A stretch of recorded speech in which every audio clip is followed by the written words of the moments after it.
এই চ্যানেলে জানাই আপনাদেরকে স্বাগত।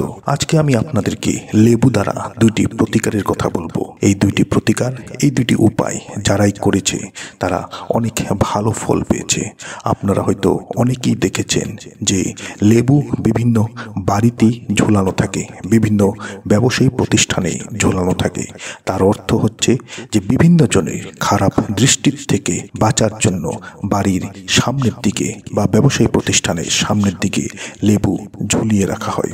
আজকের যে দুইটি উপায় বলবো, এই দুইটি উপায় অবশ্যই করুন। এই দুইটি উপায় আপনাদের জীবনে সৌভাগ্য নিয়ে আসবে।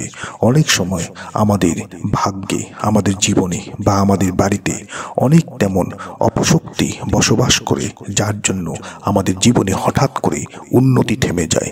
জীবনে থাকা প্রতিটি কাজে বাধা চলে আসে।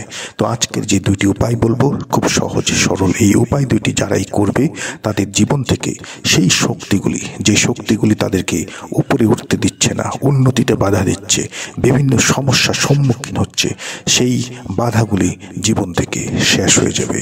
তো নমস্কার বন্ধুরা, যারা আজকে এই চ্যানেলে নতুন রয়েছেন, চ্যানেলটিকে সাবস্ক্রাইব করুন, পাশে দেওয়া বেল বাটনে অবশ্যই ক্লিক করুন এবং এই ভিডিওটিকে একটি লাইক এবং একটি শেয়ার অবশ্যই করুন, যাতে ভিডিওটি অন্যেরা দেখেও উপকৃত হতে পারে। সর্বপ্রথম বলবো, যদি আপনার বাড়িতে তেমন কোনো অপশক্তি রয়েছে, তেমন কোনো নেগেটিভ এনার্জি রয়েছে, অনেক সময় আমাদের বাড়িতে অনেক ধরনের নেগেটিভ শক্তি, অশুভ শক্তি বাড়িতে খুব বেশি পরিমাণে আশ্রয় নিয়ে থাকার জন্য আমাদের জীবনে হঠাৎ করে অন্ধকার চলে আসে।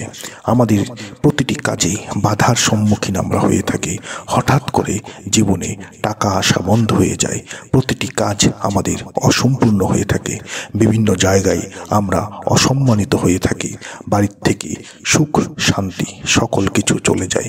যদি এমনটা হয়ে থাকে তাহলে এই উপায়টিকে অবশ্যই করবেন। আমাদের বাড়িতে অপশক্তি, নেগেটিভ এনার্জি কিভাবে প্রবেশ করে? আমাদের বাড়িতে বিভিন্ন জনের প্রবেশ করা হয়। আমরা আমাদের বিভিন্ন জনের সঙ্গে আমরা মেলামেশা করি। অনেক সময় মানুষের মধ্যেই অনেক ধরনের নেগেটিভ এনার্জি থাকে। আমরা বুঝতে পারি না কাদের মধ্যে নেগেটিভ এনার্জি, কাদের মধ্যে পজিটিভ এনার্জি আছে। আমাদের বাড়িতে অনেক মানুষই প্রবেশ করে থাকে। সেই নেগেটিভ শক্তি থাকা মানুষের সঙ্গে কিছু নেগেটিভ শক্তিও আমাদের বাড়িতে প্রবেশ করে এবং সেখান থেকে কিছু নেগেটিভ শক্তি আমাদের বাড়িতে থেকে যায়, যার দরুন আমাদের বাড়িতে হঠাৎ করে সমস্যার সৃষ্টি হয়ে থাকে। অনেক সময় আমাদের গোপন শত্রুরা অনেক ধরনের তন্ত্রমন্ত্র করে থাকে এবং সেই তন্ত্রমন্ত্রের দ্বারা আমরা আক্রান্ত হয়ে থাকি।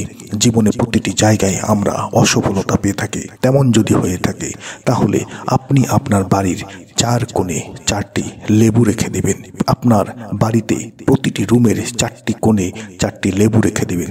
মনে রাখবেন, বাড়ির যে নেগেটিভ এনার্জি, বাড়ির যে অপশক্তি, অশুভ শক্তি, সেই অপশক্তি, অশুভ শক্তি সকল কিছু বাড়ির কোণেই বাস করে থাকে। তাই বাড়ির প্রতিটি রুমের কোণে এক একটি করে লেবু রেখে দেবেন এবং শনিবারে সেই সকল লেবুগুলি নিয়ে আপনি কোনো পুকুরের জলে বা কোনো নদীর জলে সেইগুলিকে ভাসিয়ে দেবেন। এর অর্থ হচ্ছে, যদি আপনার বাড়িতে কোনো ধরনের অশুভ শক্তি, নেগেটিভ এনার্জি আপনার বাড়িতে আছে, তাহলে লেবু সেই সকল এনার্জিগুলিকে, সেই সকল অশুভ শক্তিগুলিকে নিজের মধ্যে আকর্ষণ করে নেবেন এবং সেই লেবুগুলি যখন আপনি কোনো পুকুরের জলে বা কোনো নদীর জলে ভাসিয়ে দেবেন, সেই ক্ষেত্রে আপনার বাড়ির থেকে থাকা সেই সকল অশুভ শক্তি, নেগেটিভ এনার্জিও সেই লেবুর সঙ্গে আপনার বাড়ির থেকে দূর হয়ে যাবে।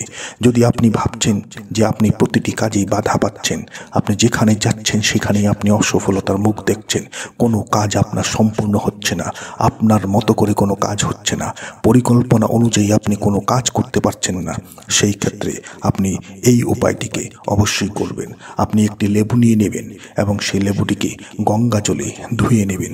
ধোয়ার পর সেই লেবুটিতে চারটি লবঙ্গ লাগাবেন এবং হাতে নিয়ে আপনি 108 বার ওম শ্রী হনুমতায় নমঃ মন্ত্রটি আবার শুনে নিন। ওম শ্রী হনুমতায় নমঃ এই মন্ত্রটিকে আপনি জপ করবেন এবং আপনি এখন যেখানেই যাবেন সেই লেবুটিকে আপনার পকেটে রেখে আপনি সেই কাজে বেরিয়ে পড়ুন। আপনি যেখানেই যাচ্ছেন সেখানে অবশ্যই আপনি সফলতা পাবেন, আপনি উন্নতি পাবেন। এই দুইটি উপায় আপনি করুন, দেখবেন আপনার জীবনে অনেক ভালো পরিবর্তন আসা শুরু হবে। যে কোনো উপায় করার পূর্বে সেই উপায়ের প্রতি আস্থা, ভক্তি, বিশ্বাস অবশ্যই রাখবেন। মনে সন্দেহ সংকোচ রেখে উপায় করলে সেই উপায় ভালো ফল নাও পেতে পারেন। আশা করছি ভিডিওটি আপনাদের ভালো লেগেছে। ভালো লেগে থাকলে ভিডিওটিকে লাইক করুন, শেয়ার করুন। যারা আজকে এই চ্যানেলে নতুন রয়েছেন চ্যানেলটিকে সাবস্ক্রাইব অবশ্যই করুন।